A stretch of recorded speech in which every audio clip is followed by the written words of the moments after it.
व्यसन म्हणजे तुम्हाला माहित आहे? सांगा बरं, व्यसन म्हणजे कोणते व्यसन? दारू, गांजा, गुटखा, सिगरेट, माहित आहे ना मुलांना? तुम्हाला माहित आहे? कारण महाराष्ट्रात सर्वात जास्त जर खर्रा विकत असेल तर चंद्रपूर जिल्ह्यात. माहित आहे का तुम्हाला? तंबाखू जास्त विकतो चंद्रपूर जिल्ह्यात, दारूही जास्त विकते चंद्रपूर जिल्ह्यात. म्हणजे म्हणून मी हा विषय निवडला. व्यसनाधीनता आज समाजाला लागलेली कीड आहे. आजचा युवक हा देशाचा आधारस्तंभ आहे, बरोबर आहे? देशाचा शिल्पकार आहे. त्याचं उज्ज्वल भविष्य जर त्याला बनवायचं असेल तर व्यसनाधीनतेपासून त्यांनी दूर राहिलं पाहिजे.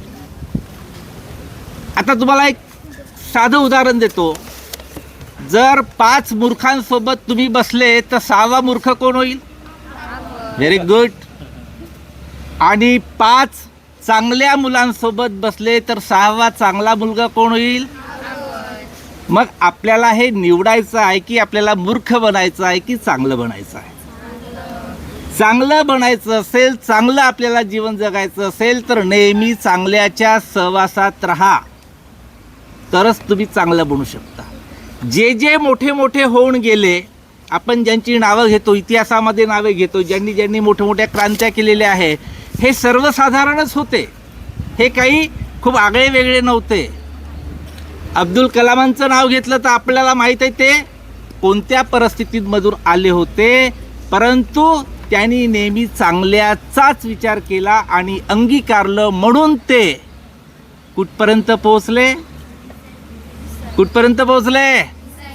अजून अजून देशाचे राष्ट्रपती बनले आणि आपल्या देशाचा सर्वोच्च पुरस्कार भारतरत्नही त्यांना मिळाला, कारण त्यांनी ज्या सवयी लावून घेतल्या होत्या. आता मी सवयी म्हटल्याबरोबर, व्यसन म्हटल्याबरोबर तुम्ही सर्व वाईटच व्यसन सांगितले. वाईट चांगले व्यसन नसतात का? कोणते आहे मग चांगले व्यसन? Very good. अभ्यास करणे, अभ्यासाला वाहून घेणे हेही एक व्यसन आहे. आम्ही आता अभ्यासाला वाहून नाही घेत, आम्ही मोबाईलला वाहून घेतो. आता हे मोबाईलला वाहून घेता हे घरोघरीच आहे. घरोघरी मातीच्या चुली म्हटल्या जात होतं ना पहिले, आता घरोघरी चुली नाही म्हणू, पण मोबाईलचा आईवडिलांना त्रास असं म्हणता येईल. तर विद्यार्थी मित्रांनो, मोबाईल चांगला आहे वाईट आहे या दोन्ही बाजू त्याला जरी असेल, परंतु मोबाईलचा फार उपयोग आत्ताच्या तुमच्या शिक्षणात नाही, असं माझं वैयक्तिक मत आहे. बरोबर आहे?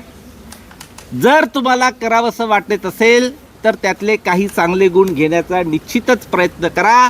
कारण आज जगाच्या कितीतरी देशामध्ये 16 वर्ष वयोगटातील विद्यार्थ्यांच्या मोबाईलमधली नेटची जी व्यवस्था ही बंद केलेली आहे. याचे जे दुष्परिणाम झालेले आहे, मुलं जे ॲडिक्ट होतात, ॲडिक्ट झाल्यानंतर ते निरनिराळे त्याच्यातले ॲप्स असेल ते डाउनलोड करतात, व्यसनाधीन होतात. एवढंच नाही तर त्याच्यावर जुगारसुद्धा केला जातो, मग आत्महत्या करतात. असे प्रकार या मोबाईलमुळे वाढलेले आहे. म्हणून या व्यसनाधीनतेकडे आपण वळायला नको. जे जे चांगले गुण आपल्याला घेता येईल ते आपण चांगले गुण घेतले पाहिजे.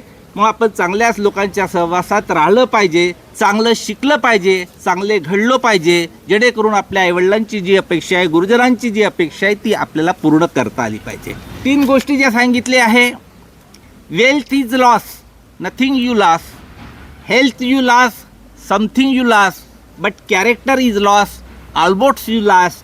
कारण सर्वात महत्त्वाचं जर असेल जीवनामध्ये तर आपलं चारित्र्य आहे. आणि चारित्र्य खराब करण्याचं काम जर करत असेल तर ते व्यसन करत असते, वाईट व्यसन करत असते. म्हणून याच्यापासून आपण दूर राहिलं पाहिजे. जसं पाण्याचा एक थेंब जर गरम ताव्यावर पडला तर काय होईल? काय होईल? तो नाहीसा होऊन जाईल. आणि तोच जर एक थेंब शिंपल्यात पडला तर काय होईल? मोती होईल. म्हणजे अशा प्रकारे आपण सहवास चांगला ठेवला पाहिजे आणि आपण सुद्धा मोत्यासारखे चमकलो पाहिजे असं मला वाटते.